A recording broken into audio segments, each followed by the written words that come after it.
Hello everyone, a very warm welcome to all of you. Welcome to the class. So here we are with our second part, revision lecture of developmental biology. इससे पहले वाला जो lecture था उसमें हम लोगों ने already stem cell के बारे में स्टेम सेल में जिसमें कि हम लोगों ने यामाना का फैक्टर के बारे में, डॉग मेल्टन लैब एक्सपेरिमेंट के बारे में, किस तरीके से आप जो आपकी यूनिपोटेंट या मल्टीपोटेंट सेल है उसको आप लोग कन्वर्ट कर सकते हो प्लूरिपोटेंट में। ये एक्सपेरिमेंट्स देखे थे। इसी के साथ हम लोगों ने कंडीशनल ऑटोनोमस स्पेसिफिकेशन देखा था। कंडीशनल स्पेसिफिकेशन में हम लोगों ने ड्राइसेक का एक्सपेरिमेंट देखा था जो कि उन्होंने सियारचिन पे किया था, और ऑटोनोमस स्पेसिफिकेशन में हम लोगों ने वीजमैन एंड रॉक्स का एक्सपेरिमेंट देखा था जो कि उन्होंने फ्रॉग के ऊपर किया था। देन हम लोगों ने सेल टू सेल इंटरेक्शन देखा था जिसमें हम लोगों ने प्रॉक्सिमेट या इंडक्टिव इंटरेक्शन देखा था, जिसमें हम लोगों ने फ्रॉग के एम्ब्रियो का एग्जाम्पल लेके समझा था। इसके अलावा आइलैंड्स डेवलपमेंट में भी हम लोग इसी को फॉलो करते हैं। देन हम लोगों ने एपिथेलियल मेसेनकाइमल इंटरेक्शन पढ़ा था जिसमें हम लोगों ने रीजनल और जेनेटिक स्पेसिफिसिटी ऑफ इंडक्शन के बारे में देखा था। देन हम लोगों ने मॉर्फोजन क्या होता है उसके बारे में ओवरव्यू लिया था, और फ्रॉग के केस में भी हम लोगों ने मॉर्फोजन का कॉन्सेप्ट डील किया था, जिसमें हम लोगों ने देखा था कि एक्टिविन का कॉन्सेंट्रेशन अगर ज़्यादा है तो क्या फॉर्म होगा, मॉडरेट है तो क्या होगा, और नेग्लिजिबल कंसंट्रेशन है तो क्या बनेगा। फिर हम लोगों ने पैराक्राइन फैक्टर्स के बारे में, पैराक्राइन सिग्नलिंग के बारे में जिसमें हैजहोग का प्रोसेसिंग सिक्रेशन एंड देन उसका सिग्नलिंग पाथवे, फिर हम लोगों ने WNT की प्रोसेसिंग और उसका सिग्नलिंग पाथवे देखा था। देन हम लोगों ने चिक डेवलपमेंट देखा था। चिक डेवलपमेंट के बाद में हम लोगों ने कुछ एक्स्ट्रा एम्ब्रियोनिक लीनिएजेस के बारे में बात की थी। देन हम लोगों ने फ्रॉग का डेवलपमेंट देखा था। फिर हम लोगों ने आइलैंड्स डेवलपमेंट देखा था एंड सी एलिगन के बारे में देखा था। आज के इस लेक्चर में हम लोग 3 से 4 टॉपिक कवर करेंगे जिसमें मैं आपको टेट्रापोड, और इस लेक्चर के साथ आपका कंप्लीट डेवलपमेंटल बायोलॉजी जो है वो एनिमल डेवलपमेंट बेसिकली वो कंप्लीट हो जाएगा। ठीक है। इस लेक्चर में आप पढ़ोगे टेट्रापोड लिम्ब डेवलपमेंट के बारे में एंड ह्यूमन एंड सियार्चिन का डेवलपमेंट, ह्यूमन एंड सियार्चिन का डेवलपमेंट देखोगे, एंड अलोंग विद दैट इसमें टेराटोजेंस क्या होते हैं ये भी मैं आपको करवाऊंगी। ठीक है।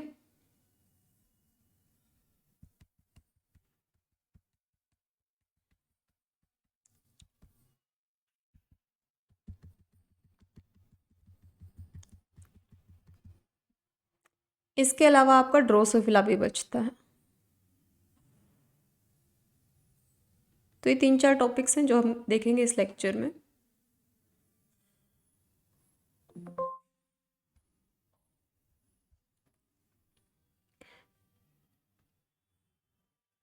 तो पहला जो टॉपिक हम लोग करेंगे वो करेंगे टेट्रापोड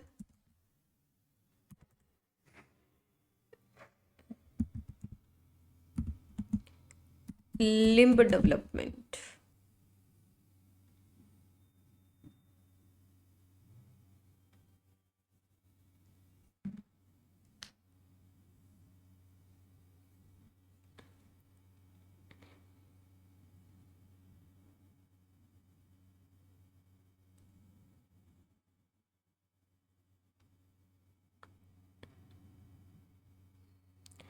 जिसमें आपका बेसिकली जो म्यूटेशन केस है वो बहुत इंपॉर्टेंट है आपके, तो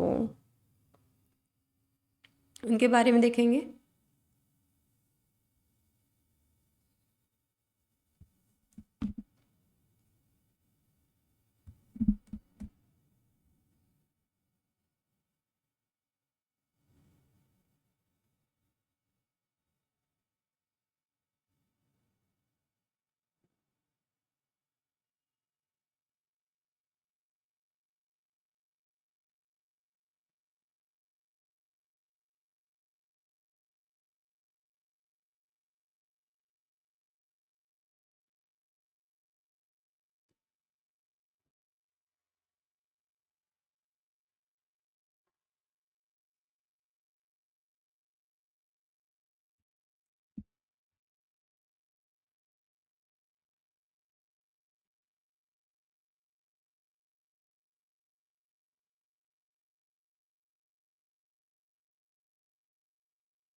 टेट्रापोड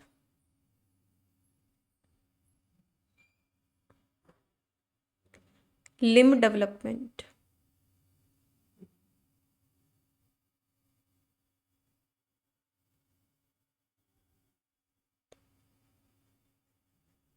सो टेट्रापोड लिम्ब डेवलपमेंट में टेट्रापोड का मतलब क्या होगा, काइंड ऑफ जिनके दो हाथ दो पैर है ना।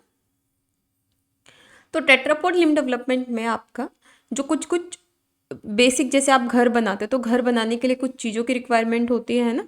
तो यहाँ पर भी अगर आपका लिम्ब डेवलपमेंट होगा, इसके लिए आपको घर चाहिए, जगह चाहिए, जिसको बोलते हो आप लोग लिम्ब फील्ड। ठीक है, कि वो जगह जहाँ पर आपका लिम्ब बनेगा, चाहे वो फोर लिम्ब हो चाहे वो हाइंड लिम्ब हो, तो वो एरिया चाहिए आपको, जिसको बोलते हो आप लिम्ब फील्ड।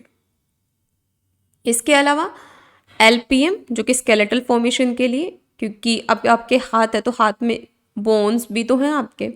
इसके अलावा मसल्स भी तो है ना, स्केलेटन भी है, मसल्स भी है, तो इनके बनाने के लिए आप सोमाइट्स फॉर मसल्स। इसके अलावा यहाँ पर जैसे मान लो आपका एलपीएम है, सोमाइट्स है, तो यहाँ पर आपको रेटिनोइक एसिड भी चाहिए होता है। क्या चाहिए होता है? रेटिनोइक एसिड भी चाहिए होता है। इसके अलावा यहाँ पर मान लो अगर आपको हाथ बनाना है या पैर बनाना है तो उसके लिए जीन होता है। अगर आपको बनाना है आपका पैर तो TBX4 होना चाहिए। ठीक है, मतलब अगर आपको अगर आपको लेग का फॉर्मेशन करना है तो लेग के फॉर्मेशन के लिए आपके पास में क्या होना चाहिए? अगर आपको लेग का फॉर्मेशन करना है तो आपके पास में होना चाहिए TBX4, और अगर हाथ का फॉर्मेशन करना है तो आपका होना चाहिए TBX5 फॉर फोर लिम्ब। ठीक है, क्लियर? TBX5 4, देखो TBX5 फॉर फोर लिम्ब, मतलब 5 किसके लिए है? फोर लिम्ब के लिए। ठीक है, ऐसे याद रख लीजिएगा। तो TBX5 आपका फोर लिम्ब के लिए है और हाइंड लिम्ब के लिए TBX4 जीन चाहिए होता है। इसके अलावा और क्या चाहिए आपको? इसके अलावा यहाँ पर एपिथेलियल मेसेनकाइमल इंटरेक्शन होगा, यानी जो एपिथेलियल और मेसेनकाइमल, एपिथेलियल यानी इस तरीके से आप समझ सकते हो काइंड ऑफ जो आपके स्केलेटन है, बोन्स है, और जो आपका स्किन है, इसका इंटरेक्शन, मेसेनकाइमल इंटरेक्शन। इसके अलावा यहाँ पर एक रिज का फॉर्मेशन होता जाएगा। लेट सपोज यहाँ डिसाइड हुआ है और यहाँ पर ये सारी चीज़ें आपकी हैं, तो इस तरीके से एक रिज, एक यहाँ पे बर्ड सी बनेगी जिसको आप बोलते हो लिम्ब बर्ड।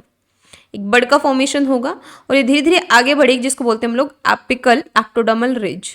क्या बोलते हो? Apical ectodermal ridge. ठीक है, तो यहाँ पर आपको क्या चाहिए होता है? लिम्ब बर्ड भी चाहिए एंड एपिकल एक्टोडर्मल रिज भी आपको यहाँ पर चाहिए होगा। तो इन सारी चीज़ों की रिक्वायरमेंट है, बेसिक ये सारी चीज़ आपको चाहिए है अगर आपको हैंड का फॉर्मेशन या फिर आपके पैर का फॉर्मेशन होना है, तो ये सारी चीज़ों की रिक्वायरमेंट होती है, बेसिक रिक्वायरमेंट है। ठीक है, अब कुछ पॉइंट्स यहाँ देखते हैं।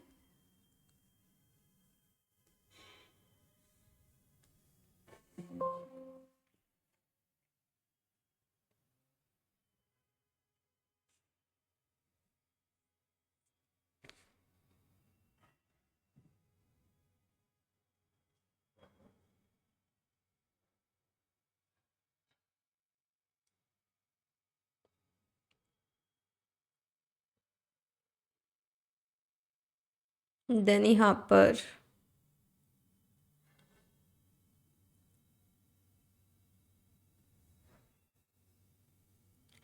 फोर लिम्ब का फॉर्मेशन कैसे होता है वो पढ़ेंगे।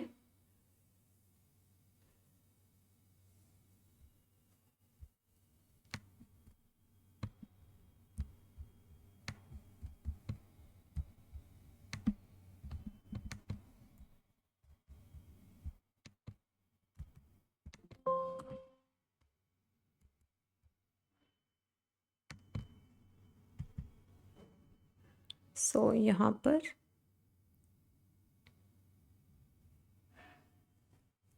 then this is here and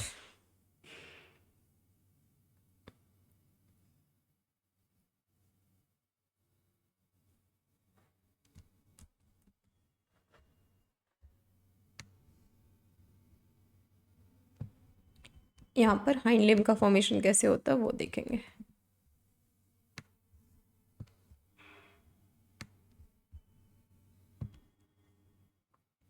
यहाँ पर आपका सोमाइट्स वाला रीजन, इसके अलावा यहाँ पर आपका LPM वाला reason, then ectodermal reason.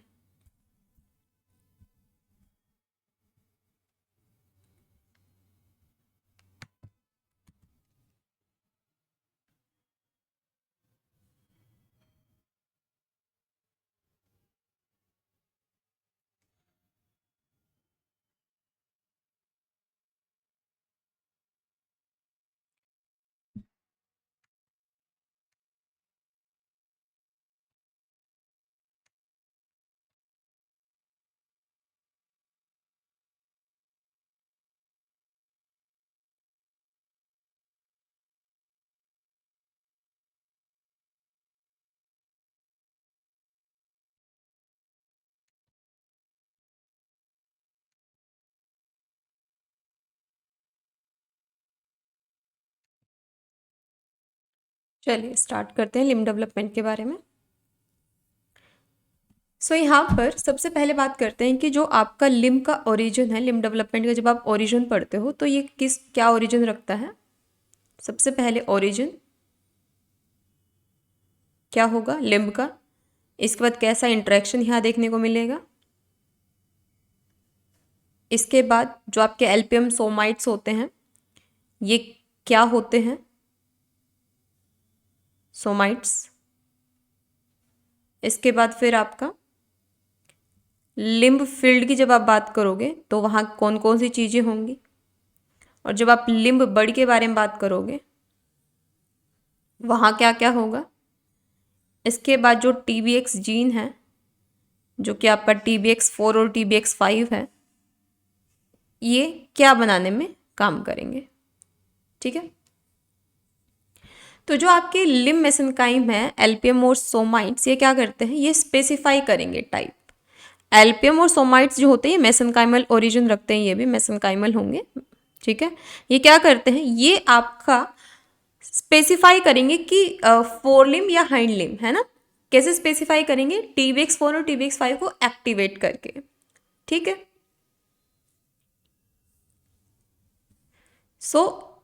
Limb जो LPM और सोमाइट्स होते हैं ये आपके स्पेसिफाई करते हैं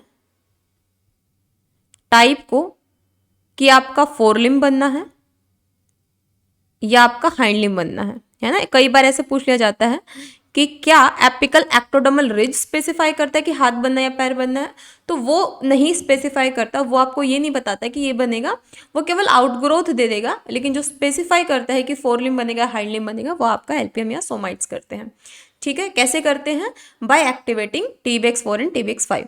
जैसे LPM और सोमाइट जो है, अगर इन्होंने TBX4 को एक्टिवेट कर दिया तो TBX4 को एक्टिवेट करेंगे तो आपका क्या बनेगा, तो आपका बनेगा हाइंड लिम्ब। और अगर ये TBX5 को एक्टिवेट करवा देंगे तो आपका बन जाएगा फोर लिम्ब। तो जो LPM और सोमाइट्स होते हैं ये आपके बताएंगे हाथ बनेगा या पैर बनेगा। कैसे बताएंगे, कैसे स्पेसिफाई करेंगे, बाय एक्टिवेटिंग TBX जीन, ठीक है। इसके अलावा आपके जो लिम्ब होते हैं इनका ओरिजिन कैसा होता है, अगर पूछा जाए तो मेसोडर्मल ओरिजिन होता है। कैसा ओरिजिन रखते हैं ये आपके मेसोडर्मल ओरिजिन रखते हैं, मेसोडर्मल ओरिजिन होगा। इंटरेक्शन कैसा होता है, एपिथेलियल मेसेनकाइमल इंटरेक्शन होगा, एपिथेलियल मेसेनकाइमल इंटरेक्शन होगा, ठीक है। इसके अलावा लिम्ब फील्ड की जब बात करते हो तो लिम्ब फील्ड में आप क्या क्या चीज़ें देखते हो, लिम्ब फील्ड में आपका जो होगा वो आपका सोमाइट्स होगा, इसके अलावा LPM होगा, इसके अलावा आपका यहाँ पर एक्टोडर्मल रीजन होगा और कुछ जीन यहाँ एक्टिवेट करवाए जाएंगे। लिम्ब बड में अगर आप देखोगे तो लिम्ब बड में क्या क्या आएगा, आपका ZPA होगा, ठीक है, जिसमें सोनिक हेजोग एक्टिवेट होगा। लिम्ब बड आपको ये बताएगा आपकी उंगलियां कहाँ बननी है, आपका थंब कहाँ बनना है। इसके अलावा एपिकल एक्टोडर्मल रिज होगा, एक्टोडर्मल ओरिजिन रहता है एपिकल एक्टोडर्मल रिज का। एंड प्रोलिफरेशन जोन PZM ये रहेगा आपका, ठीक है। देन यहाँ पर देखते हैं हम लोग किस तरीके से आपका फॉर्मेशन होगा फोर लिम्ब का। किसका फॉर्मेशन देखेंगे, फोर लिम्ब का फॉर्मेशन कैसे होता है, फोर लिम्ब फॉर्मेशन। तो फोर लिम्ब का फॉर्मेशन कैसे होगा, यहाँ पर आपके पास होता है LPM, लेट्स सपोज ये एलपीएम वाला रीजन है, इसके अलावा ये आपका सोमाइट वाला रीजन है, ये आपका एक्टोडर्मल रीजन है, एक्टोडर्मल रीजन है। तो यहाँ पर क्या होता है, यहाँ पर रेटिनोइक एसिड जो कि विटामिन ए का प्रिकर्सर है, तो वो यहाँ एलपीएम वाले रीजन में एक्टिवेट होकर क्या करता है, ये आपका यहाँ पर FGF8 को इनहिबिट करता है, और एलपीएम फॉर मसल्स, ठीक है, ये याद रखिएगा। सोमाइट जो है, सॉरी यहाँ होता है सोमाइट्स, सोमाइट्स फॉर मसल, यहाँ सोमाइट्स होगा, अपोजिट लिख दिया मैंने। सबसे पहले होगा आपका सोमाइट वाला रीजन, फिर होगा आपका एलपीएम। अब मेन काम आता है आपका कहाँ पर, मेन काम आएगा एलपीएम में। होता क्या है, यहाँ पर आपका जीन एक्टिवेट करवाया जाता है, कौन करवाता है, रेटिनोइक एसिड। रेटिनोइक एसिड क्या करता है, अपने से आगे वाला जो रीजन होता है एलपीएम, उसमें ये मान लो TBX5 को एक्टिवेट करवा दिया। अब आप एक चीज देख पा रहे हो, सोमाइट्स और एलपीएम में ही डिसाइड हो रहा है कि कौन सा जीन एक्टिवेट होगा, ठीक है। अब TBX5 एक्टिवेट हो गया तो आपको यहीं से पता चल जाएगा कि बनेगा क्या, 5 एक्टिवेट हुआ है तो आपका 4 लिम्ब बनेगा, यहीं से पता चल जाएगा। सो एलपीएम और सोमाइट आपके स्पेसिफाई करते हैं कि क्या बनेगा, ठीक है। ये क्वेश्चन पूछा गया इसलिए मैं बार बार इसको थोड़ा सा आपको रिपीट करवा रही हूँ ये चीज, that somite and LPM specify the type of wing, it's 4 limb और hind limb. How, by activating the specific gene. TBX5 अगर एक्टिवेट किया है तो क्या बनेगा, TBX4 अगर एक्टिवेट किया है तो क्या बनेगा, ठीक है। उसके बाद में फिर ये जो सेल्स होंगे ये आगे चल के फिर यहाँ पर थोड़ा सा आगे जब आप चलोगे फिर यहाँ एपिकल एक्टोडर्मल रिज का एक्टिवेशन होता है। सो एपिकल एक्टोडर्मल रिज जो होता है केवल आपका आउट ग्रोथ, जैसे आपका डिसाइड हो गया कि हाथ बनेगा पैर बनेगा, उसके अलावा केवल ये जो आउट ग्रोथ होता है ना, इस आउट ग्रोथ के लिए एपिकल एक्टोडर्मल रिज जो है रिस्पॉन्सिबल होगा। लेकिन स्पेसिफाई करना या डिसीजन लेना कि बनेगा क्या, वो आपका एलपीएम और सोमाइट डिसाइड करते हैं। कैसे, जिस जीन को एक्टिवेट कर देंगे वही बन जाएगा। TBX5 को एक्टिवेट करेंगे तो 4 लिम्ब बन जाएगा, TBX4 को करेंगे तो हाइंड लिम्ब बन जाएगा, ठीक है। TBX5 यहाँ पर एपिडर्मल एपिथेलियल मेसेनकाइमल इंटरेक्शन यहाँ देखने को मिलेगा। होता क्या है यहाँ पर आपका WNT2B जीन होता है। WNT2B जीन क्या करता है, WNT2B जीन यहाँ पर एक जीन होगा आपका FGF10, इसको ये क्या करेगा, इसको ये स्टेबलाइज कर देगा, ठीक है। तो TBX5 तो FGF10 को एक्टिवेट करवाएगा और उसको स्टेबलाइज करेगा WNT2B, ठीक है, इसको स्टेबलाइज करेगा। उसके बाद क्या होता है, ये जो आपका WNT10 होता है, यहाँ पर जो एक्टोडर्मल वाला रीजन होता है यहाँ पर WNT3A को एक्टिवेट करवाएगा। WNT3 क्या करेगा, WNT3 यहाँ पर FGF8 को एक्टिवेट करवाएगा। और ये जो फिब्रोब्लास्ट ग्रोथ फैक्टर्स जो होते हैं ना, ये एक दूसरे को क्या करते रहते हैं, ये जैसे इसने एपिकल एक्टोडर्मल रिज जो है इसको एक्टिवेट करवा दिया, और FGF8 किसको एक्टिवेट करवा रहा है, एपिकल एक्टोडर्मल रिज का फॉर्मेशन करवा रहा है। तो यहाँ पर एक क्वेश्चन पूछा जाता है कि अगर मैं आपका बाहर से FGF8 डाल दूंगी क्या नॉर्मल लिम्ब का फॉर्मेशन होगा, हाँ होगा, क्योंकि FGF8 अगर आप बाहर से डाल दोगे तो एपिकल एक्टोडर्मल रिज बनेगा। एपिकल एक्टोडर्मल रिज यानी आउटग्रोथ यानी अब यहाँ से हाथ बनना स्टार्ट हो जाएगा, ठीक है।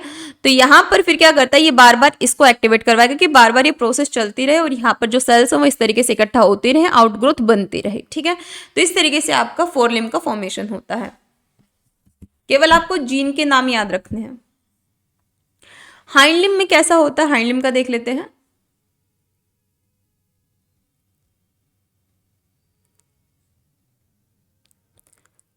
तो होता क्या है, माउस के केस में कोई अननोन फैक्टर होता है जो किसको एक्टिवेट करवाता है, आइलेट जीन को एक्टिवेट करवाता है।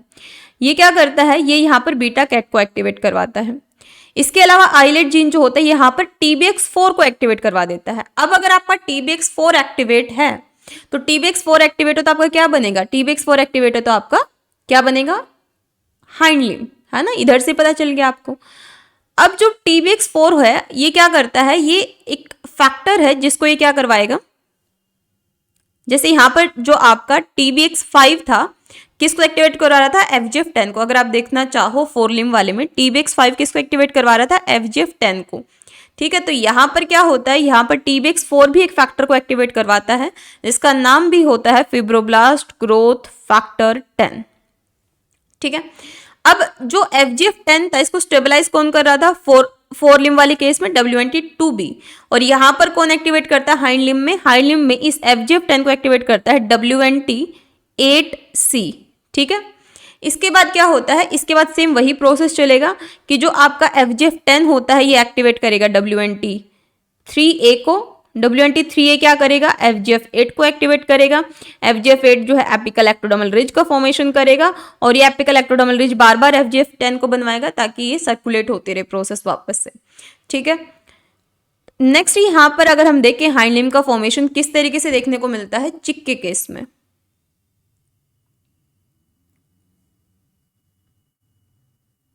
चिक के केस में कैसे देखने को मिलेगा, तो यहाँ पर भी कोई अननोन फैक्टर्स होते हैं जो किसको एक्टिवेट करवाते हैं, अननोन फैक्टर ही आपका TBX4 को एक्टिवेट करवाएगा। TBX4 को एक्टिवेट करवाने के बाद फिर बाकी प्रोसेस जो वो सेम रहती है। यहाँ पर आइलेट का काम नहीं आएगा और बीटा कैट नहीं आएगा, बस यह नाम दे दिया कि कोई अननोन फैक्टर TBX4 को एक्टिवेट करवाता है। TBX4 FGF10 को करवाता है, FGF10 आपका WNT3A को करवाएगा, WNT3 आपका FGF8 को करवाएगा, FGF8 जो है एपिकल एक्टोडर्मल रिज को एक्टिवेट करवाएगा, बनाएगा और इस तरीके से ये प्रोसेस जो है सर्कुलेट होती रहेगी, ठीक है।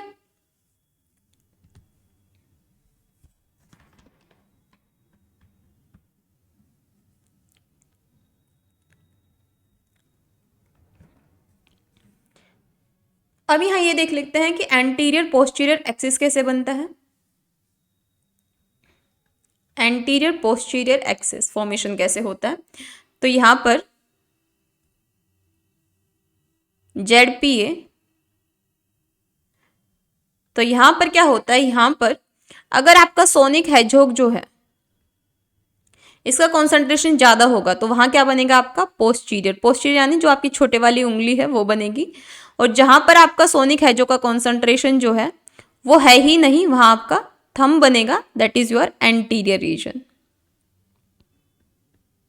ठीक है। ये चीज याद रखनी है। इसके बाद में फिर यहां पर क्या याद रखना आपको, तो थंब को आप कहते हो डिजिट 1, ये याद रखिएगा, थंब को क्या कहते हो डिजिट 1, ठीक है। उसके बाद में थंब अंगूठा आपका डिजिट 1 है, फिर दूसरी उंगली, फिर तीसरी, फिर चौथी, सबसे छोटी वाली उंगली को कहा जाता है डिजिट 5, ठीक है। नेक्स्ट यहां पर बात करते हैं हम लोग किसके बारे में, next one is your proximal distal axis. Next one is proximal यानी पास वाली कौन सी होगी, जैसे आपके जो कंधे हैं वो पास वाले हैं, उंगलियां दूर वाली हैं, तो प्रोक्सिमल डिस्टल एक्सिस का फॉर्मेशन कैसे होगा, तो आपको पता ही है कि जो आपका यहाँ पर जो सोमाइट वाला था रीजन, सबसे स्टार्टिंग वाला जो प्रोक्सिमल सबसे इनिशियल वाला, वहां पर रेटिनोइक एसिड था, तो रेटिनोइक एसिड का कंसंट्रेशन सबसे पास वाले एरिया में जहां से आपका हाथ बनना स्टार्ट ही हो रहा है। इसके अलावा जो आपके FGF8 है जहां से एपिकल एक्टोडर्मल रिज बन रहा था, FGF8 और WNT, ये आपके दूर वाले रीजन में है, यानी डिस्टल यानी दूर वाले रीजन में, ठीक है। नेक्स्ट यहां पर आता है आपका dorsal ventral axis. Next one is your dorsal ventral axis. Dorsal ventral axis में क्या होगा, डोर्सल वेंट्रल एक्सिस में यहां पर करवा देती हूँ dorsal ventral axis.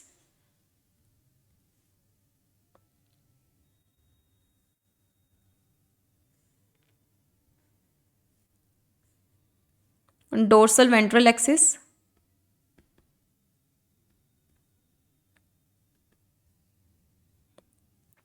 So dorsal ventral axis में अगर आपका WNT7A एंड अगर आपका LMX1B अगर इसका कॉन्सेंट्रेशन प्रेजेंट है तो आपका डोर्सल बनेगा, अगर नहीं है तो आपका वेंट्रल बनेगा, ठीक है। अगर ये इसमें इन दोनों जीन में जो आपके WNT7A है और LMX1 है, अगर इसमें म्यूटेशन हो गया, अगर इसमें म्यूटेशन हो गया या ये एब्सेंट है तो आपका वेंट्रल एक्सिस बनेगा, जिसको आप नेल पटेला सिंड्रोम बोलते हो, नेल पटेला सिंड्रोम, इससे भी क्वेश्चन आया हुआ है, ठीक है। यानी नेल पटेला यानी जो डोर्सल साइड है वो भी वेंट्रल हो जाएगी अगर आपका WNT7A और LMX में म्यूटेशन हो गया, अगर ये है ही नहीं तो। नेक्स्ट यहाँ बात करते हैं होक्स जीन के बारे में।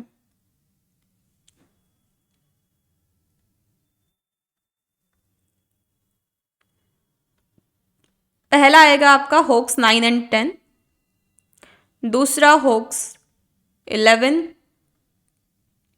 And third one is hoax 12 and 13, ठीक है। तो होक्स 13D, A कुछ भी पूछा जाए तो यहां पर जो आपका होक्स 9 या 10 है क्या बनाता है आपका स्टाइलोपोड, स्टाइलोपोड, ठीक। इसके बाद में जो आपका होक्स 11 है, ये क्या बनाएगा, जूगोपोड। जूगोपोड जो आपके कोहनी वाले रीजन आ जाता है। इसके बाद जो आपके उंगलियों वाला रीजन है, फिंगर्स वगैरह वाला रीजन, या एंकल या फिर रिस्ट या फिंगर वाला रीजन, इसको इसको बोलते हो आप ओटोपोड। क्या बोलते हो, ओटोपोड, जिसको बनाने के लिए रिस्पॉन्सिबल। ओटोपोड में मेनली आपके डिजिट्स आ जाते हैं, उंगलियां, ठीक है। इसके अलावा एंकल रीजन, पैरों में जहां पर आप पायल बांधते हो, ये वाला रीजन ये आ जाता है, ठीक है। इसके बाद डिजिट का फॉर्मेशन कैसे होता है ये देख लेते हैं। तो डिजिट फॉर्मेशन में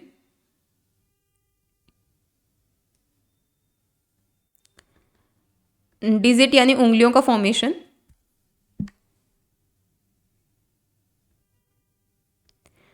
सो डिजिट फॉर्मेशन में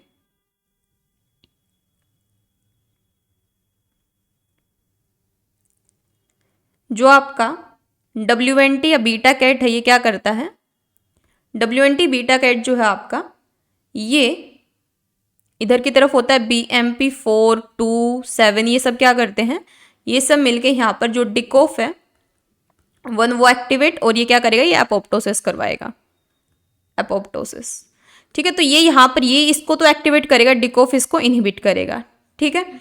तो यहाँ पर ये चीज़ यहाँ पर देखने को मिलती है, यानी जो आपकी उंगलियां जुड़ी हुई होती है ना, तो वहाँ के जो सेल्स होते हैं उनको खत्म कर दिया जाता है और आपकी उंगलियां सेपरेट सेपरेट देखने को मिलती हैं। तो क्लप्टिंग ऑफ ओटोपोड यहाँ पर देखने को मिलता है। अब यहाँ पर कुछ AER और लिम्ब डेवलपमेंट के कुछ केसेस दिए गए हैं, कुछ यहाँ पर कि अगर आप AER को रिमूव कर दोगे, जो आपका ये वाला रीजन जहाँ से बर्ड का फॉर्मेशन हुआ है, यही हटा दोगे तो आपका हाथ ही नहीं बनेगा। अगर आप एक्स्ट्रा AER डाल दोगे, यानी ये तो है ही AER, एक्स्ट्रा और डाल दिया तो आपका डुप्लीकेट बन जाएगा लिम्ब।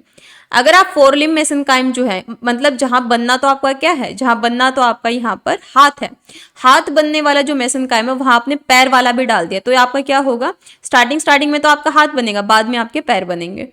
आपने क्या किया यहाँ पर, जहां पर आपका 4 लिम्ब मेसेनकाइम यानी 4 लिम्ब डिसाइडेड है कि 4 लिम्ब बनेगा, हाथ बनेगा, लेकिन आपने इसके नीचे क्या डाल दिया, नीचे आपने इसके नॉन लिम्ब मेसेनकाइम डाल दिया, तो यहाँ पर क्या होगा, यहाँ पर लिम्ब का डेवलपमेंट सीज हो जाएगा, रुक जाएगा।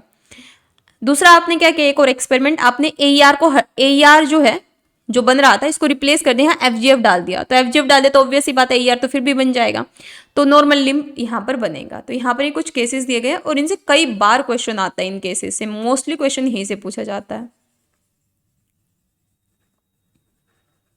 तो इसी के साथ आपका टेट्रापोड लिम्ब डेवलपमेंट जो है वो हुआ कंप्लीट, ठीक है। तो ये आपका है टेट्रापोड लिम्ब डेवलपमेंट।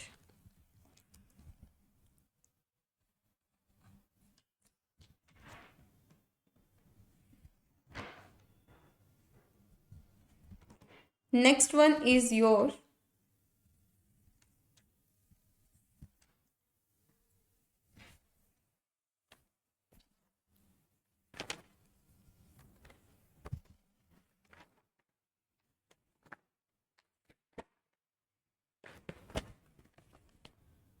ड्रोसोफिला।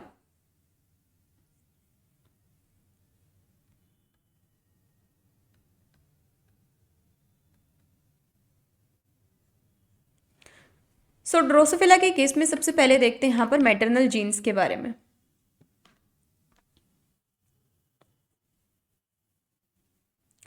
इसमें मैं बहुत इंपॉर्टेंट चीज़ें ही बताऊंगी आपको। सबसे पहले बात करते हैं मैटरनल जीन्स के बारे में। मैटरनल जीन्स में नॉर्मल कंडीशन कैसे होती है, नॉर्मल कंडीशन ही बता रही हूँ, बाकी म्यूटेशन केस आप खुद से भी देख सकते हो अगर आपने थोड़ा सा ही पढ़ा होगा। तो मैटरनल जीन में क्या होता है, मैटरनल जीन में जैसे आपका यहाँ पर क्या होगा, यहाँ पर सबसे पहले आपका बनता है एक्रोन यानी फेस, ठीक है, आपका फेस जिसको आप एक्रोन बोलते हो। तो यहाँ पर एक्रोन ए लिख देती हूँ मैं, ठीक है, ए मीन्स एक्रोन या जिसको बोलते हो फेस। ये क्यों बनता है ये बताऊंगी मैं। इसके बाद बनता है आपका हेड, ठीक है, यहाँ बनेगा आपका हेड, H यानी हेड, ठीक है, यहाँ बनता आपका हेड। फिर यहाँ बनता आपका थोरेक्स, T यानी थोरेक्स। थोरेक्स ये समझ रहे ना, आपका जो हार्ट वाला रीजन वगैरह इधर वाला, ये सारी चीजें। इसके बाद फिर बनता आपका एब्डोमेन। क्या बनता है, एब्डोमेन, एब्डोमेन। ठीक है। एब्डोमेन के बाद फिर आपका बनता है टेल, या जिसको टेल्सन बोल देते हो, टेल्सन या फिर टेल। ठीक, तो यहाँ पर कौन कौन से जीन रिस्पॉन्सिबल होते हैं? यहाँ पर जो जीन रिस्पॉन्सिबल होते हैं, सबसे पहला यहाँ पर जो आपका हेड बन रहा है, तो यहाँ पर एक मोर्फोजन ग्रेडियंट बनता है इस तरीके से। तो जहां पर आपका इस तरीके से, तो जहां पर आपका मॉडरेट कंसंट्रेशन, यहाँ तो मॉडरेट है थोरेक्स वाले में इस जीन का, और एक जगह आपका ज्यादा है, तो जहां पर ये जीन का कंसंट्रेशन ज्यादा है वहां हेड बनेगा, और जहां मॉडरेट है वहां थोरेक्स बनेगा। इस जीन का नाम क्या है? बाइकोइड। तो बाइकोइड का कंसंट्रेशन जहां ज्यादा है वो हेड बन रहा है, जहां मॉडरेट है वहां थोरेक्स बनता है। एब्डोमेन वाले रीजन में आपका किसका कॉन्सेंट्रेशन प्रेजेंट होता है? नैनोज प्रेजेंट होता है। क्या प्रेजेंट होता है यहाँ पर? नैनोज प्रेजेंट होता है, और नैनोज की वजह से यहाँ पर एब्डोमेन बनता है। अब क्या होता है यहाँ पर? अब यहाँ एक जीन बैठा हुआ होता है इस वाले रीजन में, जिसका नाम है क्या? टोर्सो। इस जीन का नाम क्या है? टोर्सो। अब जब टोर्सो को दिखता है कि बाइकोइड है, प्रेजेंट है बाइकोइड, तो टोर्सो को जब दिख जाए कि बाइकोइड प्रेजेंट है, तो टोर्सो बाइकोइड को देके ये टोर्सो यहां बना देता है एक्रोनिया फेस। इसी तरह टोर्सो पीछे भी होता है पोस्टीरियर वाले रीजन में, ये एंटीरियर रीजन है और ये आपका पोस्टीरियर वाला रीजन है। ठीक है।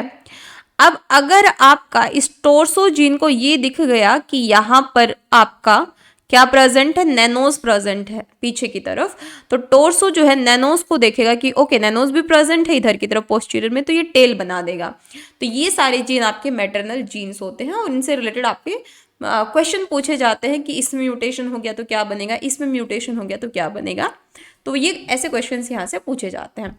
नेक्स्ट बात करते हैं हम लोग यहाँ पर डोर्सल वेंट्रल एक्सिस के फॉर्मेशन से पहले हम बात कर लेते हैं यहाँ पर आपका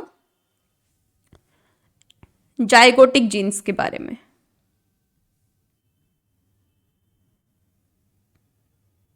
next one is your zygotic genes. तो जो आपके जाइगोटिक जीन्स हैं, जाइगोटिक जीन्स में आप किस किस के बारे में देखते हो? जो आपके जाइगोटिक जीन हैं, जाइगोटिक जीन्स में आप गैप जीन के बारे में देखोगे, आप पेयर रूल जीन के बारे में देखोगे, एंड सेगमेंट पोलैरिटी जीन के बारे में देखोगे। सेगमेंट पोलैरिटी जीन के बारे में देखोगे। ठीक है। तो यहां पर सबसे पहले बात कर लेते हैं हम लोग गैप जीन के बारे में। तो गैप जीन क्या होता है? गैप जीन में बस एक नॉर्मल सी चीज आपने ध्यान रखनी है गैप जीन में, कि यहां पर क्या होता है, इस तरीके से अगर ये जीन म्यूटेट हो गए तो गैप क्रिएट हो जाएगा। तो गैप जीन जो होते हैं आपके, एक होता है आपका हंच बैक, HB। क्या होता है? हंच बैक फुल फॉर्म होती है। यहाँ जो रीजन होता है आपका, यहाँ प्रेजेंट होता है जाइंट। जो जाइंट होता है ना आपका एंटीरियर रीजन में भी प्रेजेंट होता है, और पोस्टीरियर यानी पीछे वाले रीजन में भी प्रेजेंट होता है। और यहाँ पर जो बीचों बीच आपका प्रेजेंट होगा वो होगा आपका क्या? क्रूपल। क्या प्रेजेंट होगा? क्रूपल। और पोस्टीरियर वाला जो जाइंट है इसके पास प्रेजेंट होगा क्या? नृप्स। ठीक है।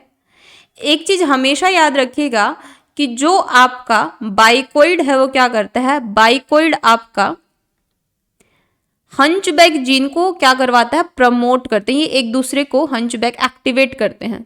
तो एंटीरियर वाले रीजन में आपका बाइकोइड और हंचबैक दोनों होता है इन योर एंटीरियर रीजन, और पोस्टीरियर वाले रीजन में जो नैनोज होता है वो एक्टिवेट किसको करेगा? कोडल को।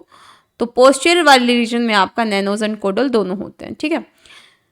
तो यहां पर अगर आप गैप जीन में देखोगे तो गैप जीन के केस में क्या है, कोई भी एक दूसरे को अपनी जगह पर आने नहीं देगा। जो आपका नृप्स है, नृप्स क्या करेगा? जाइंट जो एंटीरियर वाला है उसको बोलेगा तू मेरे एरिया में मत आ। जो क्रूपल है, क्रूपल हंचबैक को बोलेगा भाई तू मेरे एरिया में मत आ। तो सब एक दूसरे को इनहिबिट करेंगे कि तू मेरे एरिया में मत आ। ठीक है। तो इस तरीके से इनकी लोकेशन होती है। देन आपका नेक्स्ट जो आता है, next is your pair rule gene. ये भी आपका जाइगोटिक जीन है, पेयर रूल जीन। तो पेयर रूल जीन में आपका कौन कौन सा आता है? पेयर रूल जीन में यहाँ पर आपकी सेगमेंट्स के बारे में बात करते हैं। ठीक है। तो यहाँ पर आपका दो जीन आते हैं, एक आता है इवन स्किप्ड, सॉरी, एक आता है आपका इवन स्किप्ड जीन और एक आता है आपका फ्यूशिटराजो। फ्यूशिटराजो, इसको कुछ तराजू बोल देते हैं, कुछ तराजो बोल देते हैं, प्रोनाउंसिएशन जो आपको अच्छा लगे वो आप कर लो, लेकिन नाम होता है इसका फ्यूशिटराजो। ठीक है, तो जो आपके यहाँ पर सेगमेंट बनेंगे, जैसे इस तरीके से सेगमेंट्स बन रहे हैं आपके, ठीक है, तो यहाँ पर मान लो ये 1 है, ठीक है, ये 2 है, ये 3 है, इस तरीके से करके आपके 14 है।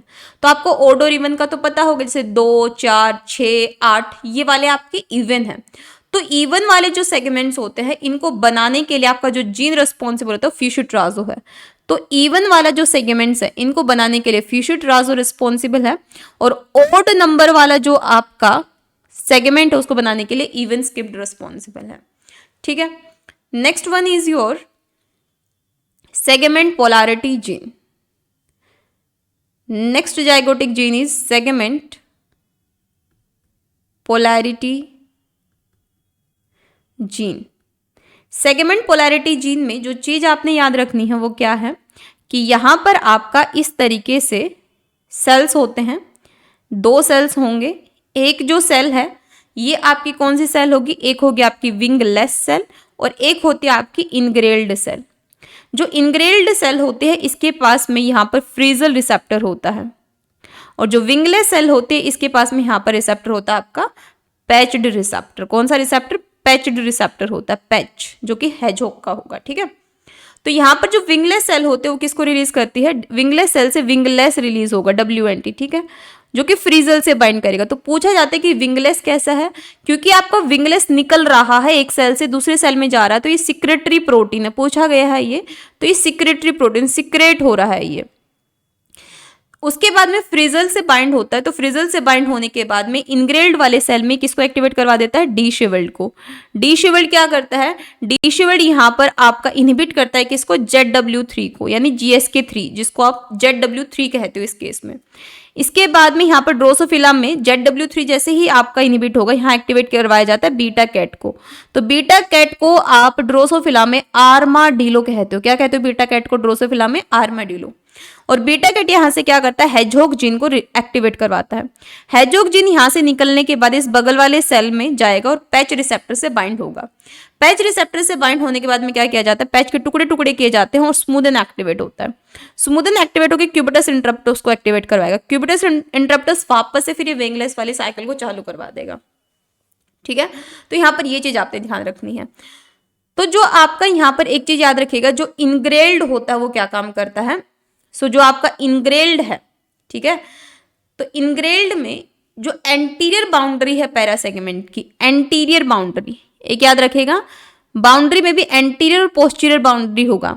तो एंटीरियर बाउंड्री पैरासेगमेंट की कौन बनाता है ये याद रखेगा। तो एंटीरियर बाउंड्री जो है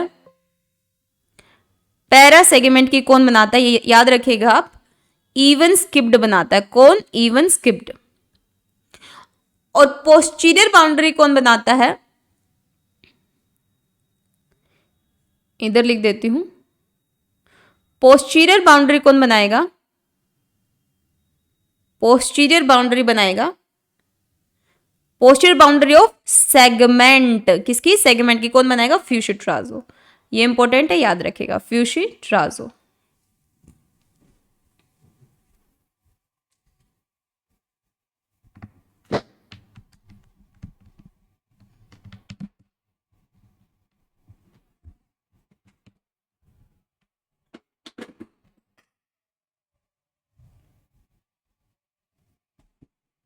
So anterior boundary of parasegment, anterior boundary of parasegment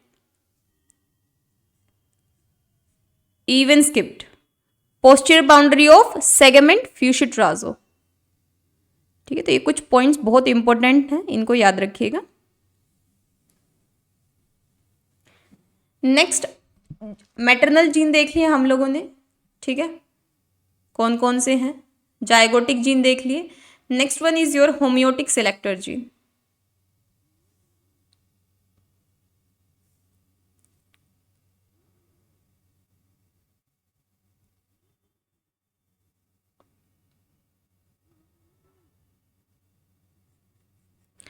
next is your homeotic selector gene.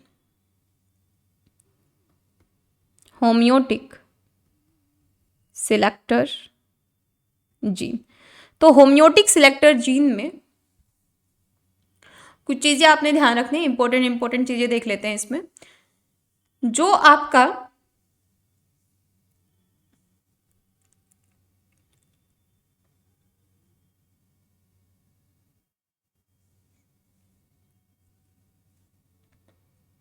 Antenna पीडिया gene है, पहले इसके बारे में देखते हैं। जो आपका एंटीना पीडिया जीन है क्या करता है, नॉर्मली क्या करता है, नॉर्मली ये काम जो करता है जब ये प्रेजेंट होगा तो जो आपका T2 सेगमेंट होता है ना उसको इनहिबिट करेगा। T2 में एंटीना की फॉर्मेशन को इनहिबिट करेगा, एंटीना नहीं बनने देगा, क्योंकि T2 सेगमेंट में क्या बनता है अगर आपको याद हो तो T2 सेगमेंट में आपका 2 विंग्स बनेंगे आपके और लेग बनेगा, ठीक है। तो नॉर्मल कंडीशन में तो एंटीना नहीं बनने देगा वहां पर, लेकिन अगर इसमें म्यूटेशन हो गया और वो भी रेसेसिव म्यूटेशन हो गया तो क्या होगा, जो हेड वाला रीजन है ना वहां ये लेग बनवा देगा। और अगर एंटीना पीडिया जीन में डोमिनेंट म्यूटेशन हो गया, डोमिनेंट म्यूटेशन हो गया तो क्या होगा आपका, अगर डोमिनेंट म्यूटेशन हो गया सो यहां पर T2 सेगमेंट में ये एंटीना बनवा देगा, ठीक है। T2 सेगमेंट में क्या बनवा देगा, एंटीना।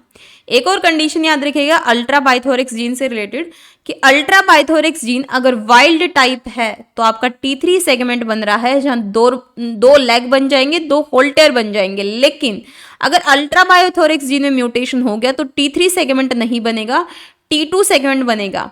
तो एक T2 सेगमेंट तो पहले ही है, एक और T2 सेगमेंट है। अब अगर आपके 2 T2 सेगमेंट हैं तो आपका एक विंग का जोड़ा तो ये बना रहा था, एक विंग का जोड़ा ये बना रहा था, तो विंग डुप्लीकेट हो जाएंगे। क्या हो जाएंगे, विंग आपके डुप्लीकेट हो जाएंगे, ठीक है।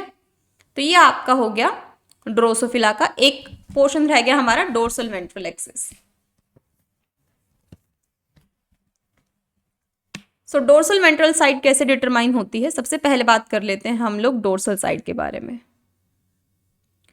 डोर्सल साइड में क्या होता है, डोर्सल साइड में आपका जो गर्कन है, गर्कन का लोकेशन याद रखिएगा, गर्कन आपका ओ साइट में होता है। ये लाइगेंड है, ये बाइंड करता है आपका टोरपीडो रिसेप्टर से। टोरपीडो का लोकेशन जो है आपका, ये आपका कहाँ होता है, फॉलिकल में। और आपका ये क्या करवा देता है, ये आपका यहाँ पाइप को इनहिबिट करेगा और डोर्सल साइड बना देगा, ठीक है।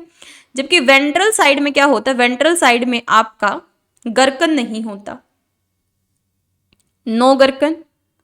अब अगर गर्कन प्रोटीन नहीं है तो टोरपीडो एक्टिवेट नहीं होगा, टोरपीडो से एक्टिवेशन नहीं हुआ तो पाइप को इनहिबिट करने वाला कोई नहीं है, तो पाइप आपका एक्टिवेट होगा।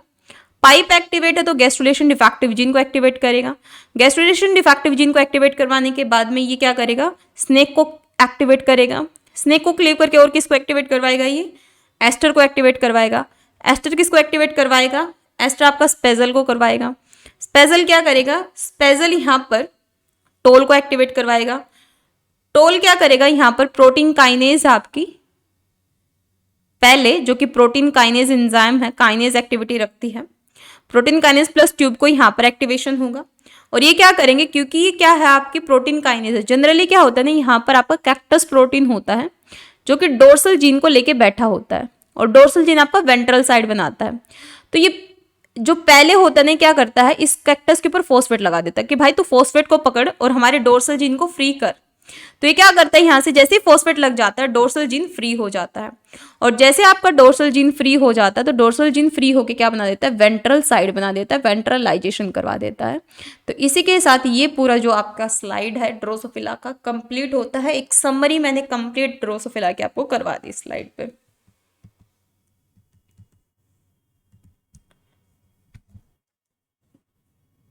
नेक्स्ट वन इज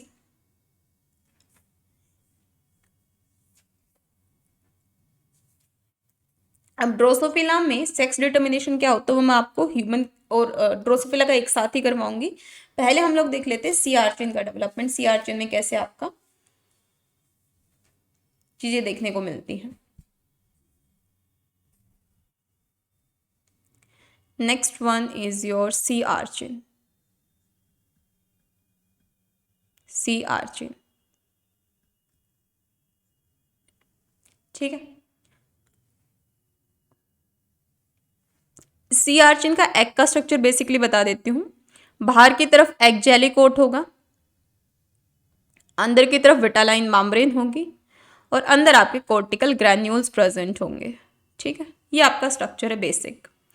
होता क्या है, यहाँ पर जो फर्टिलाइजेशन होता है वाटर में फर्टिलाइजेशन होगा, वाटर फर्टिलाइजेशन होगा।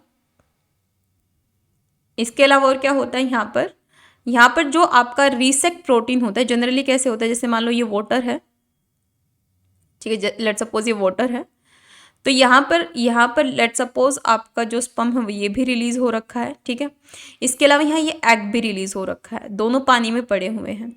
अब आपका पता कैसे चलता है कि भाई यहाँ पर एग है और यहाँ पर स्पर्म है, कैसे पता चलता है? तो यहाँ पर क्या होता है, यहाँ पर जो एग होता है ना, एक परफ्यूम लाइक सब्सटेंस आप कह सकते हो, जिसको आप कीमो अट्रैक्टेंट बोल देते हो, उसको रिलीज करता है। ये कीमो अट्रैक्टेंट होता है आपका रीसेक्ट या स्पीरेक्ट, ठीक है।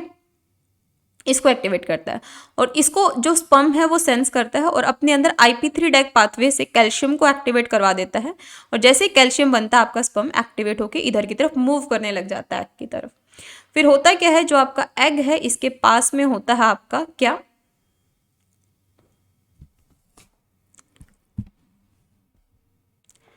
तो यहाँ पर जो एग का विटालिन मेम्ब्रेन होता है, एग के विटालिन मेम्ब्रेन के पास होता है एग बाइंडिंग रिसेप्टर 1 EBR1 होता है। और स्पर्म जो होता है इसके पास होता है लाइगेंड। स्पर्म के पास क्या होता है, लाइगेंड होता है। क्या होता है लाइगेंड आपका, बिंडिन। तो यहाँ पर स्पर्म के पास लाइगेंड है, सिग्नल है, और एग के पास रिसेप्टर है, तो दोनों की बाइंडिंग हो जाती है, ठीक है। बाइंडिंग के बाद में फिर यहाँ पर चीजें कैसे चलती है, आगे की तरफ थोड़ा प्रोसीड करते हैं। तो यहाँ पर जैसे बाइंडिंग हुई, बाइंडिंग के बाद फिर क्या होगा, देन यहाँ पर आपका एक्सोसाइटोसिस होगा, है ना। फिर इस तरीके से पूरा दोनों न्यूक्लियस का फ्यूजन होगा और फर्टिलाइजेशन देखने को मिलेगा। देन यहाँ पर हम बात करते हैं मेनली पोलिस्पर्मी प्रिवेंशन कैसे होता है। नेक्स्ट जो आपका आता है टॉपिक वो आता है पोलिस्पर्मी प्रिवेंशन। बस ये की चीज यहाँ से बहुत इंपॉर्टेंट है कि एग के विटालिन मेम्ब्रेन पे EBR1 होता है, स्पर्म के पास लाइगेंड होगा वो बिंडिन होता है, और एग कीमो अट्रैक्टेंट रीसेक्ट और स्पीरेक्ट को रिलीज करता है। देन आता है पोलिस्पर्मी प्रिवेंशन। पोलिस्पर्मी प्रिवेंशन, पोलिस्पर्मी प्रिवेंशन के लिए यहाँ पर 2 तरीके होते हैं, एक होता है फास्ट ब्लॉक और एक होता है स्लो ब्लॉक। तो फास्ट ब्लॉक में क्या किया जाता है, फास्ट ब्लॉक में क्योंकि आपको पता है एग नेगेटिवली चार्ज होता है, स्पर्म पॉजिटिवली चार्ज होता है, तो इसलिए नेगेटिव पॉजिटिव चार्ज एक दूसरे को अट्रैक्ट करते हैं, है ना।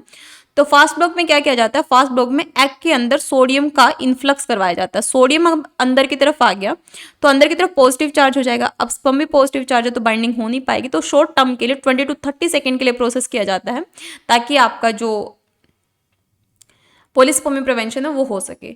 स्लो ब्लॉक में क्या किया जाता है, स्लो ब्लॉक में जो कोर्टिकल ग्रैन्यूल्स होते हैं वो क्या करते हैं, कुछ एंजाइम को एक्टिवेट करेंगे, साथ में यहाँ पर कैल्शियम को एक्टिवेट करवा देते हैं, और जैसे ही कैल्शियम एक्टिवेट होता है स्पर्म एग एक्टिवेट हो जाता है और यहाँ पर पोलिस्पर्मी प्रिवेंशन देखने को मिलता है।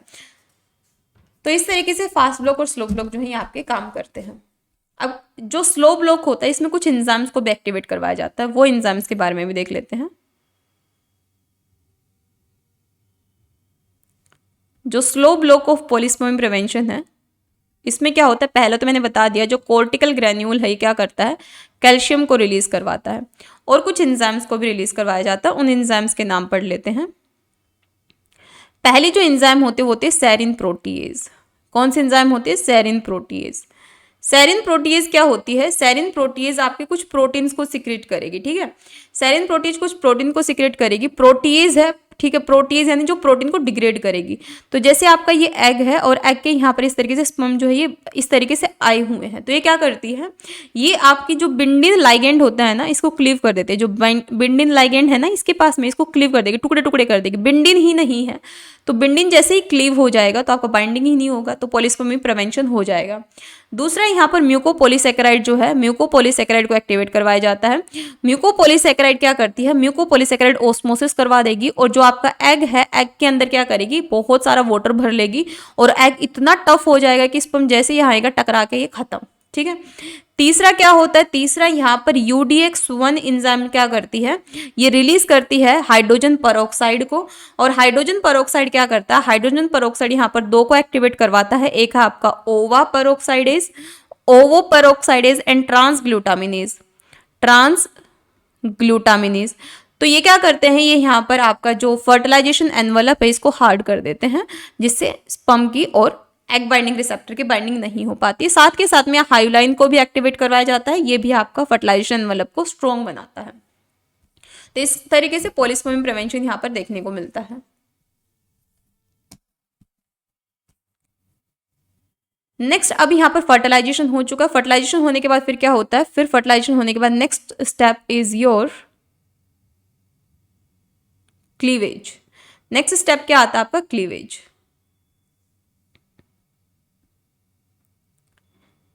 क्लीवेज में यहाँ पर एक बेसिक सी चीज याद रखेगा, एक होता है आपका एनिमल पोल, ठीक है, एनिमल पोल 1 और एनिमल पोल 2, ठीक है। इसके बाद फिर क्या होता है, इसके बाद आपका होता है वेजिटल पोल, वेज 1, ठीक है। इसके अलावा वेजिटल पोल 2, वेज 2, और नीचे आपके क्या होते हैं, नीचे आपके माइक्रोमियर्स होंगे इस तरीके से, लार्ज और स्मॉल माइक्रोमियर, लार्ज माइक्रोमियर होंगे, और देन होते हैं आपके स्मॉल माइक्रोमियर्स, ठीक है। तो यहां पर जो स्मॉल वाले होंगे, सबसे नीचे जो होंगे, लोअर माइक्रोमियर भी बोल सकते हो इनको, लोअर, और इसको अपर माइक्रोमियर भी बोल सकते हो, ऊपर वाले, ठीक है। तो इनका फेट याद रखिएगा कि जो आपका एनिमल पोल 1 है ये क्या बनाता है, जो एनिमल पोल 1 होता है ये आपके एनिमल पोल दोनों ही, बल्कि ये आपके एक्टोडम बनाते हैं। वेजिटल पोल जो 1 होता है आपका, ये आपका एक्टोडम और एंडोडम बनाएगा, एक्टोडम एंड एंडोडम बनाएगा। जो आपका वेजिटल पोल 2 होता है ये आपका नॉन स्केलेटन मेसेनकाइम बनाएगा, नॉन स्केलेटन मेसेनकाइम बनाएगा। इसके अलावा जो आपका अपर माइक्रोमियर होता है ये क्या बनाता है, ये मेसोडम बनाता है, और एक ऐसा स्पेसिफिकेशन होता है ऑटोनोमसली स्पेसिफाइड होता है, और अगल बगल वालों को कंडीशनली स्पेसिफाई करता है। लोअर माइक्रोमियर जो होता है ये जर्म लाइन बनाएगा, ठीक है। तो ये फेट इनके याद रखिएगा। नेक्स्ट जो आपका आता है दैट इज योर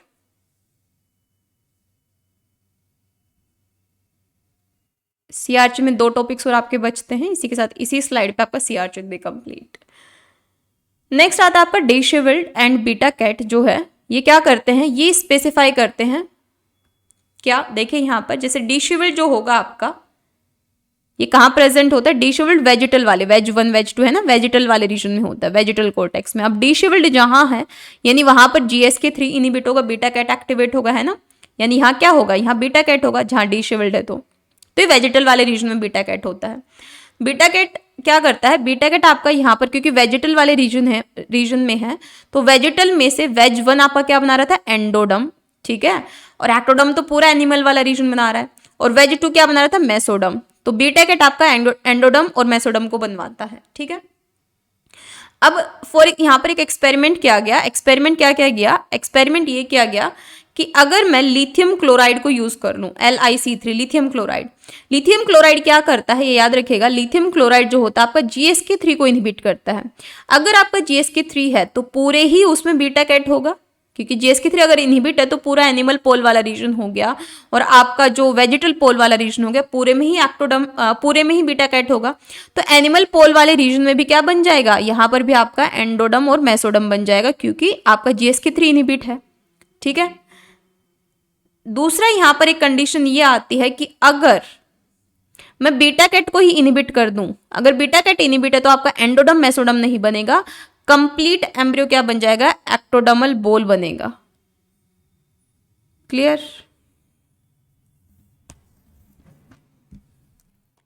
नेक्स्ट आता है यहां पर double negative gate,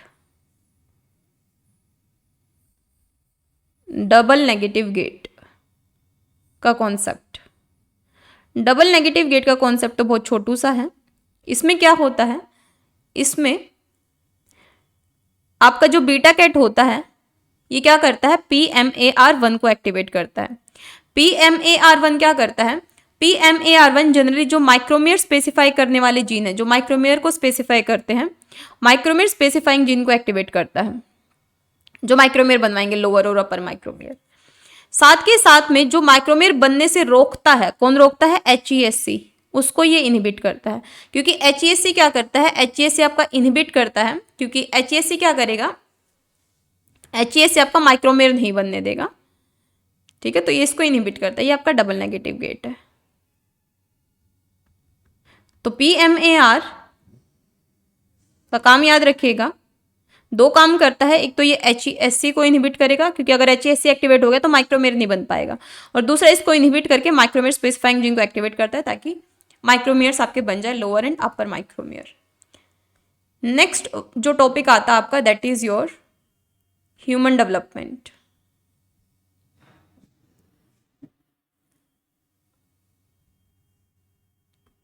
human development करवाने से पहले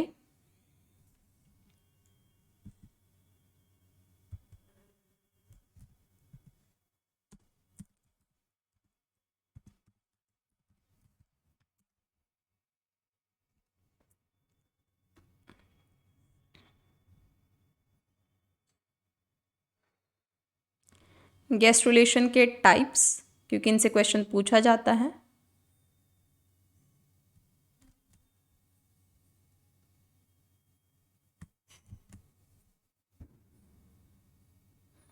एंड टाइप ऑफ क्लीवेज।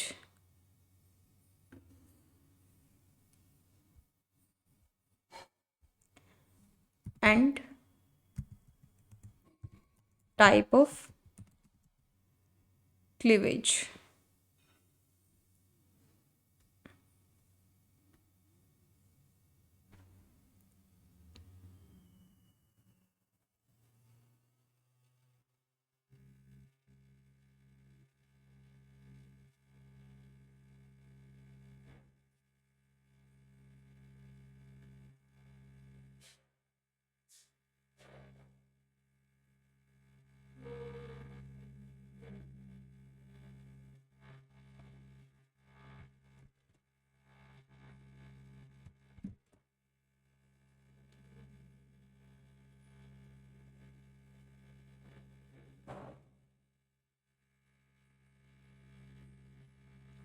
ये देख लेते हैं पहले। तो जो गैस्ट्रुलेशन होता है, इसमें इनवेजिनेशन में क्या होता है? इनवेजिनेशन में आपका इनवर्ड मूवमेंट होता है। क्या होता है? इनवर्ड। इन्वोल्यूशन में भी क्या होगा? इन्वोल्यूशन में भी आपका inward movement of cell layer around a point और एज। डिलैमिनेशन में क्या होता है? स्प्लिटिंग होती है। एपिबोले में क्या होता है? एक्सपेंशन होता है। एपिबोल में एक्सपेंड किया जाता है, चीजों को एक्सपेंड यानी बढ़ाया जाता है। इनग्रेशन में क्या होता है? मूवमेंट या माइग्रेशन होता है। क्या होता है? यहाँ पर माइग्रेशन होता है। ये माइग्रेशन लिखा भी हुआ है, माइग्रेशन होता है यहाँ पर इंडिविजुअल सेल का ओवर अदर सेल मैट्रिक्स, ठीक है। इसके बाद में क्लीवेज देखिए, जो आइसोलेसिथल क्लीवेज होता है, इस आइसोलेसिथल में क्या होता है? इवनली डिस्ट्रीब्यूटेड योग होता है। तो इसमें सबसे पहले बात करते हैं, इसका मैं एक चार्ट आपके लिए यहां पर डाल देती हूं।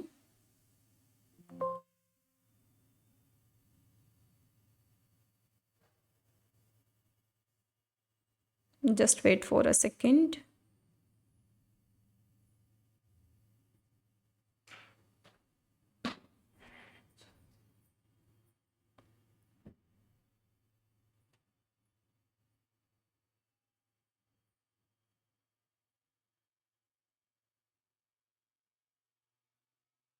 ये चार्ट जो है यहां से आप कर लीजिएगा,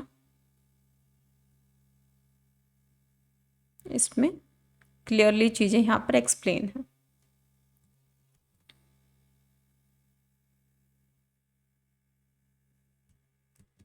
ये चार्ट कंप्लीट देख लीजिएगा, क्योंकि बहुत सारे क्वेश्चन पूछे जाते हैं। क्लीवेज दो तरीके का होता है, होलोब्लास्टिक और मेरोब्लास्टिक। होलोब्लास्टिक में आइसोलेसिथल और मेसोलेसिथल होगा। आइसोलेसिथल में रेडियल, स्पाइरल, बायलैटरल, रोटेशनल होगा। मेसोलेसिथल में डिस्प्लेस्ड होगा। मीरोब्लास्टिक दो तरीके का होता है, टीलोलेसिथल, सेंट्रोलेसिथल। टीलोलेसिथल में बायलैटरल, डिस्कोइडल, और सेंट्रोलेसिथल सुपरफिशियल। ये इंसेक्ट में होता है। एग्जाम्पल के लिए ड्रोसोफिला हो गया आपका, क्योंकि इंसेक्ट में हमने ड्रोसोफिला पढ़ा है। इसके अलावा हम लोगों ने और क्या बात की? हम लोगों ने यहाँ पर बात की है आपकी मैमल्स के बारे में देखेंगे, ठीक है। रोटेशनल होलोब्लास्टिक होगा इसमें। इसके अलावा हम लोगों ने फ्रॉग के बारे में बात किया, तो फ्रॉग में एम्फीबियन हो गया, तो इसमें कैसा होता है? डिस्प्लेस्ड मीसोलेसिथल होलोब्लास्टिक होता है, ठीक है। तो ये चीज़ आपको याद रखनी है। अब बात कर लेते हैं हम मेन अपना मैमल्स के डेवलपमेंट के बारे में। मैमल्स में आपको या ह्यूमन में आपको क्या याद रखना है मेनली?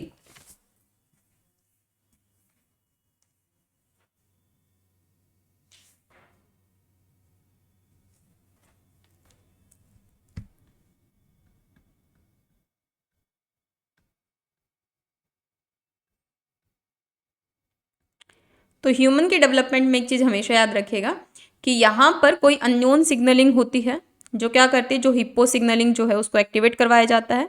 हिप्पो सिग्नलिंग एक्टिवेट होने के बाद क्या करती है, लेट्स काइनेज को इनहिबिट करती है, जो क्या करेगी यहाँ पर, लेट्स काइनेज जब इनहिबिट होती है तो याप प्रोटीन यहाँ पर क्या होता है, याप प्रोटीन एक्टिवेट हो जाता है। याप प्रोटीन न्यूक्लियस के अंदर जाएगा, न्यूक्लियस के अंदर जाने के बाद में यहाँ पर TED4 को एक्टिवेट करता है। TED4 एक्टिवेट होने के बाद में CDX2 ट्रांसक्रिप्शन फैक्टर जो होता है इसके साथ बाइंड करता है, इसको एक्टिवेट करवाता है। और CDX2 जैसे एक्टिवेट होगा तो आपको पता है दैट CDX2 इंटरप्ले करता है OCT4 के साथ में, OCT4 को इनहिबिट करेगा और CDX2 क्या बना देगा आपका यहाँ पर, ट्रोफोब्लास्ट बना देगा। क्या बना देगा, ट्रोफोब्लास्ट। ठीक है, दूसरा यहाँ पर क्या होता है, दूसरा यहाँ पर आपका जैसे अगर आपकी हिप्पो सिग्नलिंग अगर एब्सेंट है तो क्या होगा, यहाँ पर लेट्स प्रोटीन जो है ये एक्टिवेट रहेगा। लेट्स काइनेज अगर एक्टिवेट है तो याप प्रोटीन पे फॉस्फोरिलेट कर देगी ये। याप पे अगर फॉस्फेट ऐड है तो ये इनएक्टिव रहेगा। अगर ये इनएक्टिव रहेगा तो TED4 को कोई एक्टिवेट नहीं करेगा।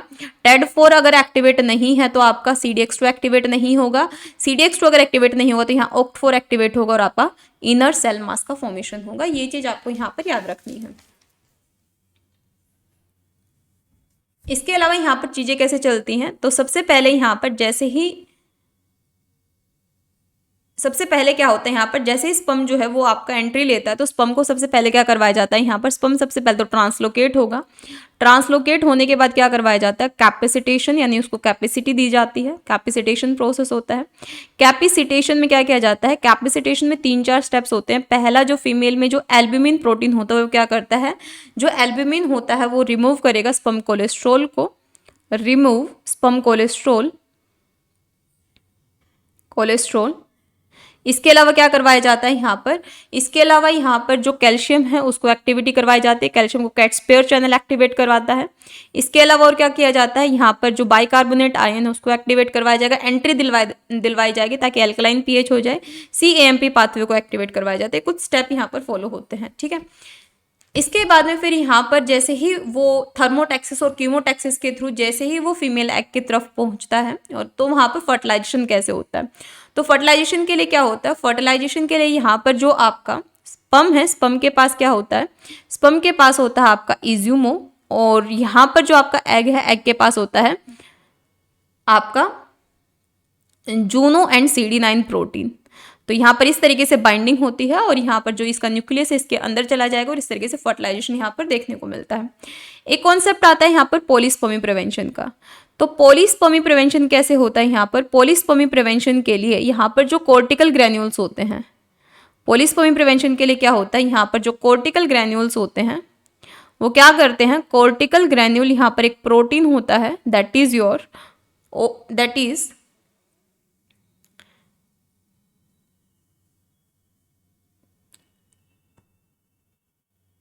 यहाँ पर जो मैमल्स में इस तरीके से नहीं होगा कि कोई फास्ट ब्लॉक का फॉर्मेशन होगा, तो एक इंजाइम को यहाँ पर रिलीज किया जाता है।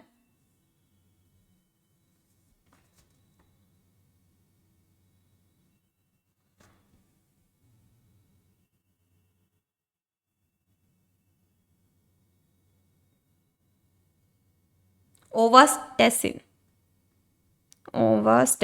ठीक है। तो ये क्या करती है, ओवास्टेसिन जो है ये क्लीव कर देगी सारे प्रोटीन्स को, जो भी फैक्टर्स, जो भी जोना पेलिसुडा वगैरह जो भी बाइंडिंग है, और यहाँ पर पॉलीस्पर्मी प्रिवेंशन देखने को मिल जाएगा। अब जो मेन टॉपिक यहाँ पर आता है दैट इज ये एंजाइम का नाम याद रखिएगा। इस एंजाइम का, ये प्रोटीएज होती है नेचर में, तो इसको एक्टिवेट करवा के यहाँ पर पॉलीस्पर्मी प्रिवेंशन करवाया जाता है। नेक्स्ट जो आपका टॉपिक आता है आपका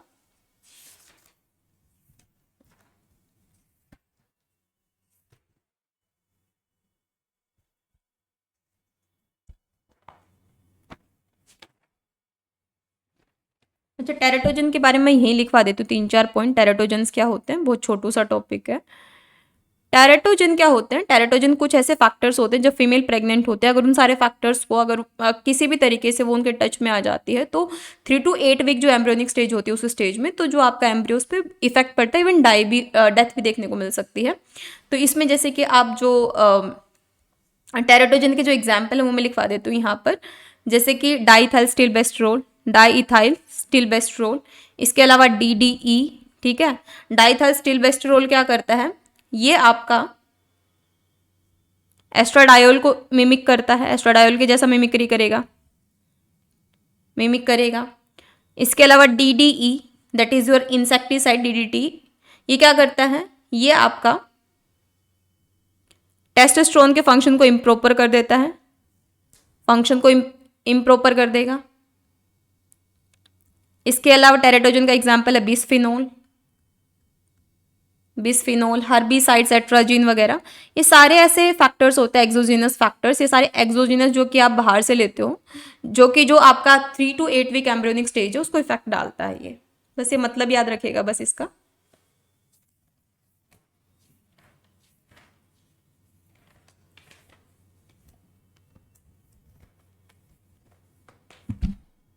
नेक्स्ट जो ह्यूमन है, ह्यूमन में कैसे आपका पता चलता है कि सेक्स डिटर्मिनेशन कैसे होता है, तो यहां पर आपका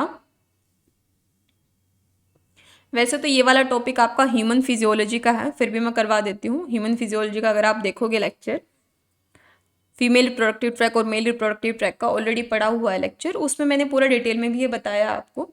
तो यहाँ पर क्या होता है, यहाँ पर आपका जेनाइटल जो रिज होते हैं, यहाँ पर कुछ फैक्टर्स, कुछ जीन होते हैं जो एक्टिवेट होते हैं, that is your SF1, WT1, LHX9 and GATA4।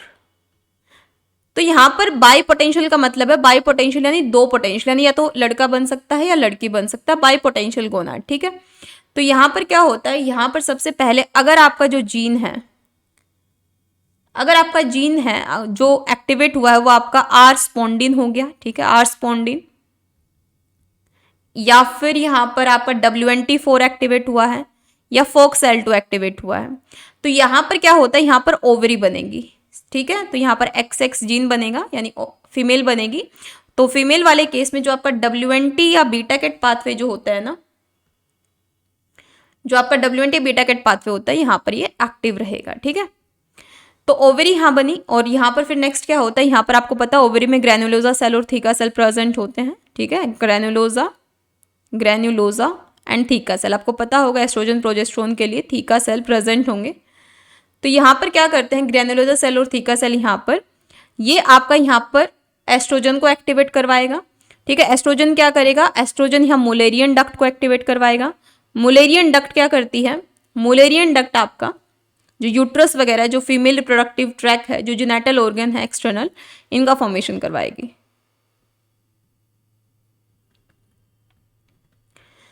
और दूसरा केस यहाँ क्या होता है, दूसरा केस लेट सपोज यहाँ पर कुछ अलग जीन एक्टिवेट हो गए, जैसे SRY जीन, ये क्या करता है, ये SOX9 जीन को एक्टिवेट करता है। SOX9 इनहिबिट करता है WNT या बीटा कैट को, ठीक है।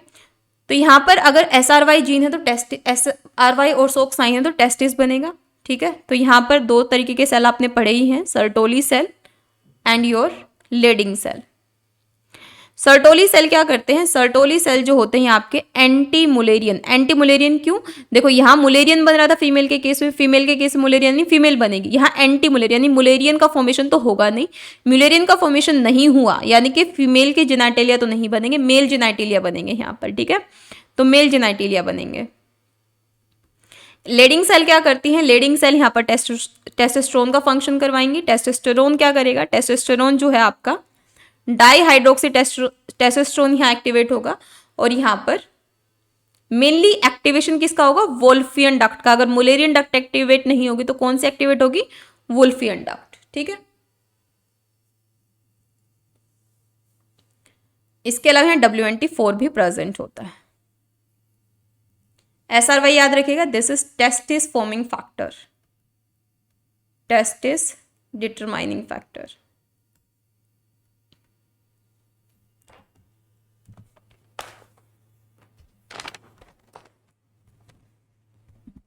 ड्रोसोफिला में कैसे डिटर्मिनेशन होता है,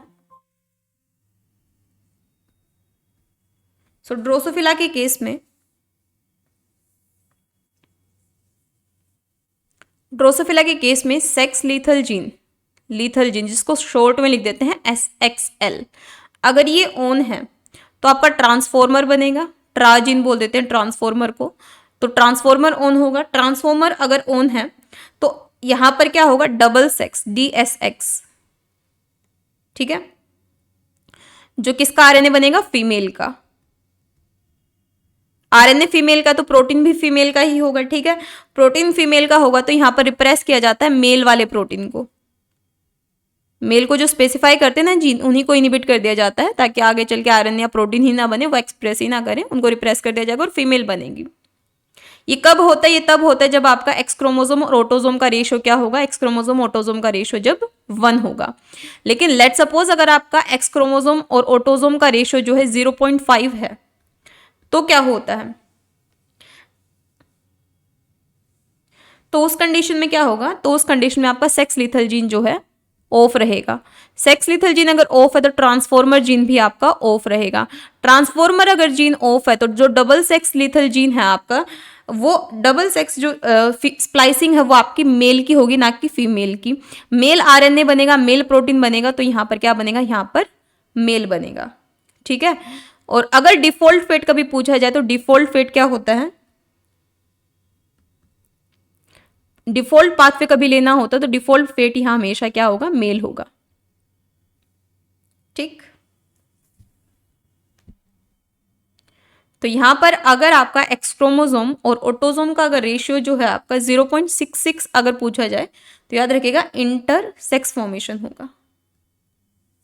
तो इसी के साथ आपका डेवलपमेंटल बायोलॉजी होता है कंप्लीट। ये जो आपकी पीडीएफ है ये आपको अवेलेबल हो जाएगी टेलीग्राम चैनल पर, ठीक है। टेलीग्राम चैनल पे, और अगर टेलीग्राम पे अगर आपको ना मिले, वैसे तो अवेलेबल वहाँ हो ही जाएगी, ठीक है। अगर आपको ढूंढने में दिक्कत आ रही है तो व्हाट्सएप ग्रुप जो है वहाँ पर आप ज्वाइन कर सकते हो, दोनों जगह आपको इसकी पीडीएफ जो है वो मिल जाएगी। इसके अलावा आपका आगे का शेड्यूल क्या होगा मैं 4 जनवरी को आपके साथ में शेयर कर दूंगी। तो सबसे पहले जनवरी में, इस मंथ में आपको केवल और केवल जो थ्योरी का जो 1 शॉट है वो मिलेगा। इसके बाद में फरवरी में, क्योंकि आपके पास में 15 से 16 दिन तो फरवरी में होंगे ही होंगे, तो उस टाइम पर हम लोग PYQ सीरीज स्टार्ट करेंगे प्रीवियस 10 ईयर की यूनिट वाइज, जिसमें से कि आपकी मेथड्स तो ऑलरेडी 99% कंप्लीट हो गया। मेथड्स इन बायोलॉजी 99%, कोई टॉपिक नहीं बचा है। PYQ भी ऑलमोस्ट हम लोगों ने कर ही लिए हैं। डेवलपमेंटल बायोलॉजी आपकी कंप्लीट हो गई है। और अगर किसी बच्चे को इसकी PYQ लगाने ही है तो आपका चैनल के ऊपर डेवलपमेंटल बायोलॉजी का प्रीवियस 10 ईयर का लेक्चर जो है ऑलरेडी अवेलेबल है। अगर आपको क्वेश्चन सॉल्व करने हैं तो आपको वहाँ से मिल जाएंगे। और पूरा जो जनवरी का क्या शेड्यूल रहेगा वो 4 जनवरी को मैं आपके साथ में शेयर कर दूंगी। अब वहाँ से आप देख सकते हो 4 जनवरी को आपके साथ में शेयर हो जाएगा पूरा शेड्यूल। कम्युनिटी पे मैं शेयर कर दूंगी, टेलीग्राम पे भी शेयर कर दूंगी, as well as WhatsApp group पे भी, ठीक है। So thank you so much everyone. और अगर किसी को दिक्कत आ रही है PDF फाइंड आउट करने में तो वो आप मेरे को व्हाट्सएप पे मैसेज कर देना है, टेलीग्राम पे, तो मैं वहाँ पर आपको जो PDF है वो शेयर कर दूंगी। अदरवाइज ग्रुप में आपको अवेलेबल हो जाती है। So thank you so much everyone. मिलते हैं नेक्स्ट लेक्चर में, तब तक के लिए हैव अ ग्रेट लर्निंग।